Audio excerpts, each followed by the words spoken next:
हरियाणा में विधानसभा चुनाव की तपिश अब चरम पर है। सभी राजनीतिक दलों के उम्मीदवार अपनी पूरी ताकत झोंक चुके हैं, लेकिन दादरी विधानसभा क्षेत्र में इस बार मुकाबला बेहद दिलचस्प है। यहाँ बीजेपी प्रत्याशी सुनील सांगवान और कांग्रेस की मनीषा सांगवान आमने सामने हैं। सुनील सांगवान, जिन्होंने जेल सुपरिटेंडेंट के पद से ऐच्छिक रिटायरमेंट लिया, अब दादरी की जनता का भरोसा जीतने की कोशिश में जुटे हैं। लेकिन उनकी इस चुनावी दौड़ में सबसे बड़ा सहयोगी कोई और नहीं बल्कि उनके पिता सतपाल सांगवान है। सतपाल सांगवान का इस क्षेत्र में जबरदस्त रसूख और मिलनसार व्यवहार है। दादरी की जनता कहती है कि सतपाल सांगवान पिछले कई दशकों से इस क्षेत्र की राजनीति का हिस्सा रहे हैं। उनकी पकड़ और व्यक्तिगत जुड़ाव का सीधा फायदा उनके बेटे सुनील सांगवान को मिल रहा है। हर गांव, हर गली में सतपाल सांगवान का नाम आज भी इज्जत से लिया जाता है। आज से 10 दिन पहले इलेक्शन का पता नहीं चल रहा था किसकी तरफ कौन जा रहा है, लेकिन 10 दिन के बाद लोगों को समझ में आ गए सतपाल ने काफी अच्छे काम करे हैं। और जो भी छोटा बड़ा जैसा भी चला गया, उसने कभी ये नहीं समझा मैं मेले हूँ, उसने हल्के का आदमी समझे अपना, और उसी का जो जायज काम था वो काम किया। गांव में भी अच्छे काम कर रखे हैं। कांग्रेस वाले भी आते होंगे? कांग्रेस वाले आओ हैं, कांग्रेस के साथ भी लोग हैं, ऐसे तो नहीं है, बिल्कुल नहीं है।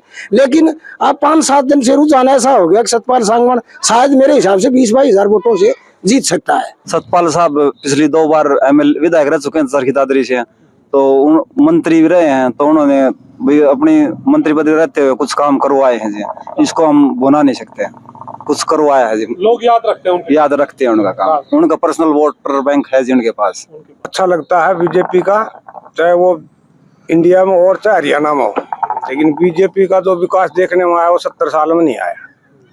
चाहे वो रोड का हो, चाहे पानी का हो, बिजली, सब चीज सुविधा जो देखी 70 साल में वो बीजेपी के 10 साल में मिली। तो लगता है कि जो योजनाएं ऊपर से चलती हैं वो आपके गांव तक पहुंचती हैं? हाँ, पहुँचती हैं। हाँ, सभी योजनाएं ले रहे हैं, सभी जिसको भी जो योजना लगी है ना वो सबको मिलती है।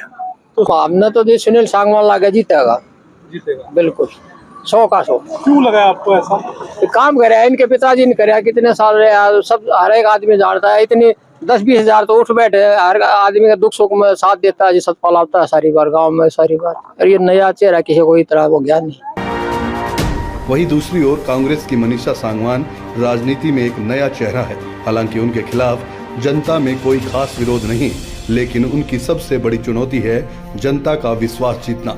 मनीषा का परिवार दिल्ली में रहता है और इसी कारण से दादरी के लोग मानते हैं कि वो यहाँ की जनता को उतना समय नहीं दे पाएंगी जितनी उन्हें जरूरत है। हालांकि अभी चुनाव में कुछ दिन बाकी है, लेकिन शुरुआती सर्वे ये इशारा कर रहे हैं कि बीजेपी प्रत्याशी सुनील सांगवान अपनी बढ़त बनाए हुए हैं। दादरी की जनता का रुझान फिलहाल बीजेपी की ओर झुका हुआ नजर आ रहा है। चुनावी माहौल गर्म है और दादरी की जनता का फैसला अब कुछ ही दिनों में सामने होगा।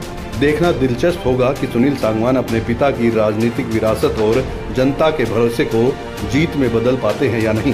चरखी दादरी से कमल वधावन के साथ ब्यूरो रिपोर्ट।